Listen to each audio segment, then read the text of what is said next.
ya Pak, gimana bisnis onlinemu? Oh iya, terus keuntungannya di online itu gimana sih? Apakah banyak?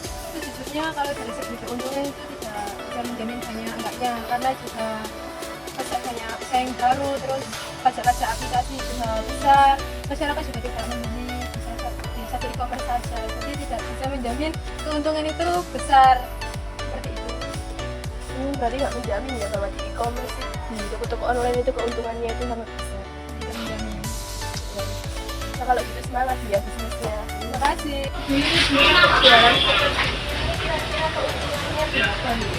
Kalau untuk keuntungan sebenarnya untuk mencukupi semua kebutuhan itu alhamdulillah. Ya karena harga-harga bahan pokok sekarang semuanya pada mahal-mahal ya Mbak ya. Jadinya ya untuk apa?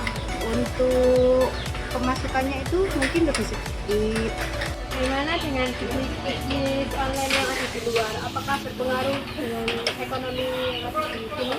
Ya sebenarnya juga berpengaruh ya. Dari fenomena-fenomena tersebut kita dapat menarik kesimpulan bahwasannya para pedagang UMKM maupun e-commerce itu memiliki masalah-masalah tersendiri.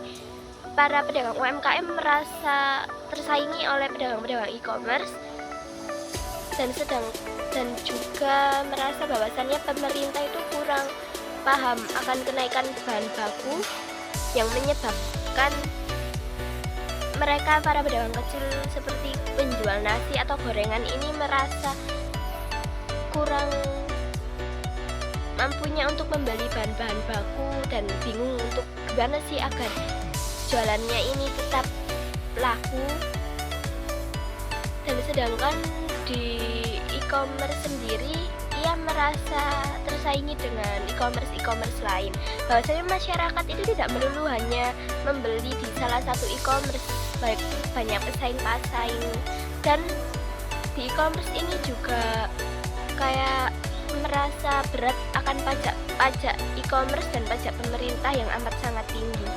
Dan dari fenomena ini seharusnya pemerintah lebih peka terhadap masyarakat kecil dan memberikan kebijakan yang memadai agar ekonomi masyarakat jauh lebih baik.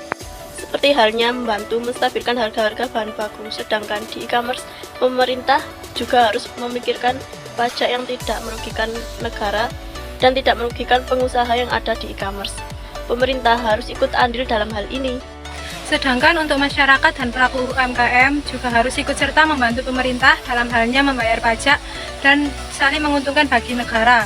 Dan juga bagi sesama UMKM tidak adanya persaingan ataupun saling menjatuhkan.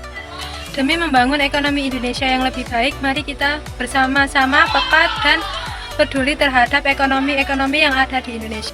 Sekian hasil dari pengamatan kami tentang fenomena ekonomi. Saya Ayunda Eka Permata. Saya Selaris Kejuniza. Saya Revalina Dwi Standing Room. Wassalamualaikum warahmatullahi wabarakatuh.